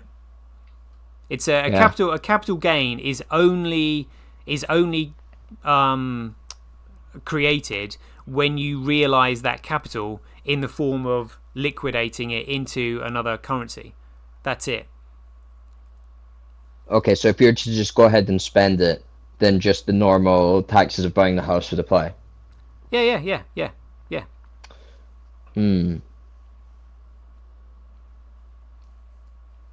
I'm sure they'll come after that.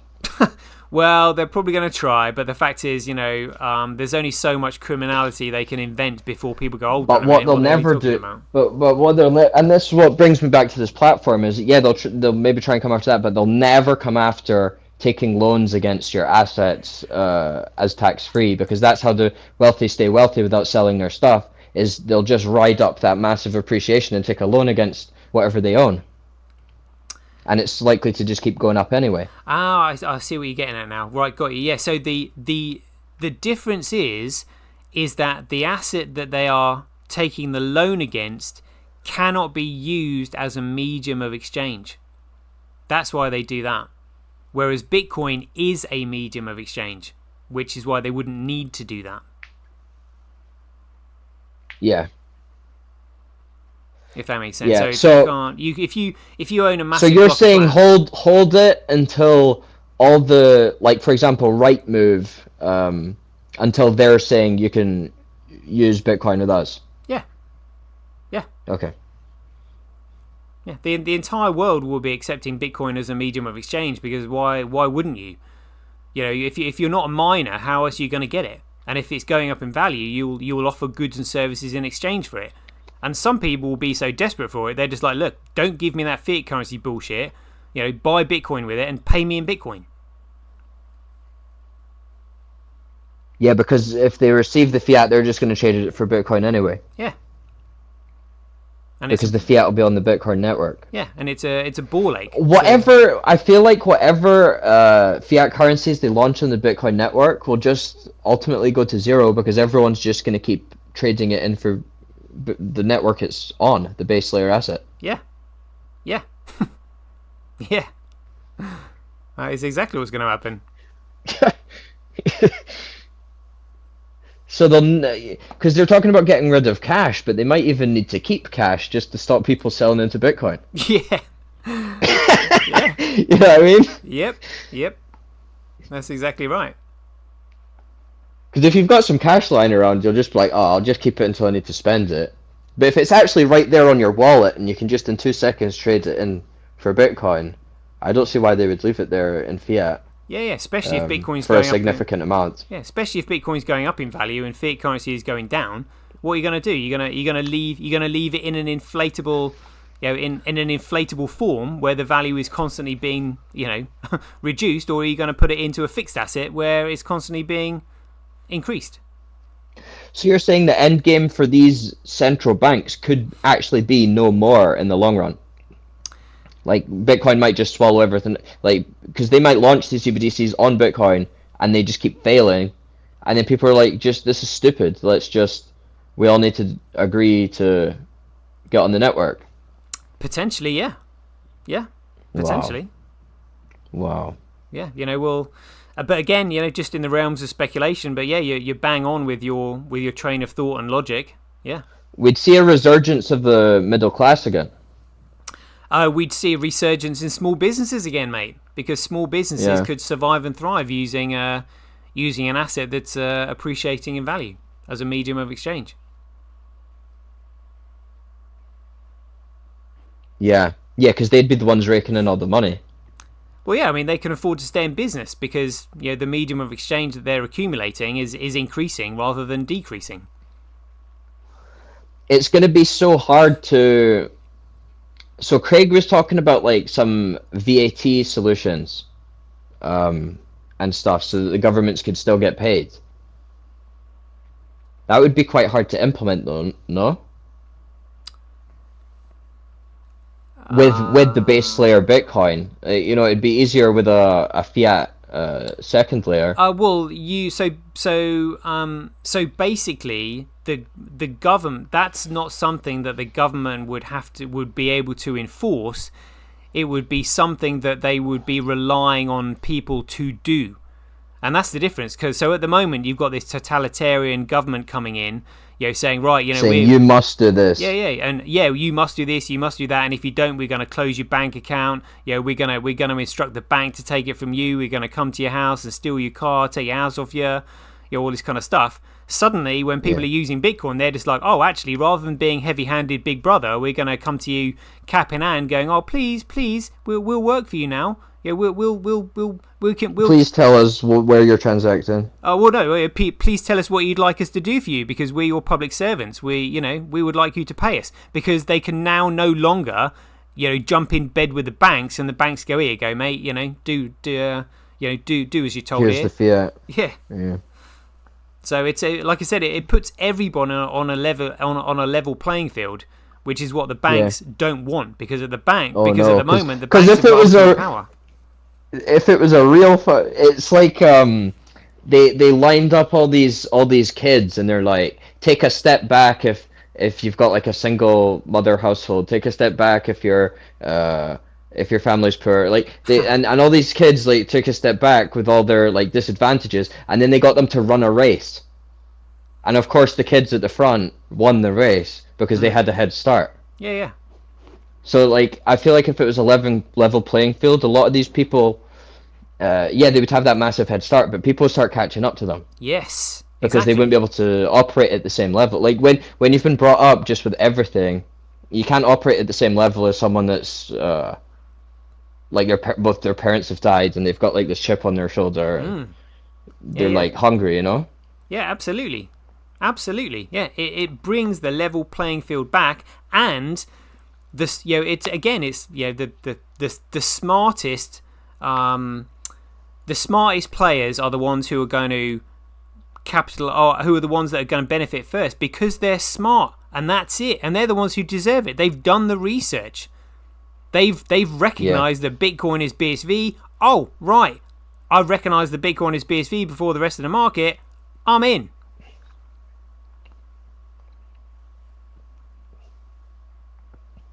And that's what this it'll be interesting to see what happens after this court case, or even during it, or even before it. Yeah, Black Swan's inbound, I think. Yeah, right, mate. I tell you what, we've been going for literally almost 1 hour 55 minutes. Yeah, I know. Mate. It'll take hours to chop this up into my. Well, I'm just Okay. gonna upload it in one, onto my Yeah, YouTube yeah, channel. yeah. But this has been great. I like to cut it into more so it uploads faster. Sometimes on those big files, my internet knackers and stuff.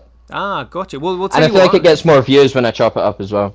Yeah, it probably does. What we'll do, anybody who's listening, next time when me and Maxi do this, we'll broadcast. I'll go back to broadcasting live on Twitch, so you can hear us freestyling and you can interact with the chat, and then I'll also upload it onto YouTube afterwards. So until then, we'll love you and leave you. And as ever, be aware, take care, stay safe out there, and we'll see you in the next one.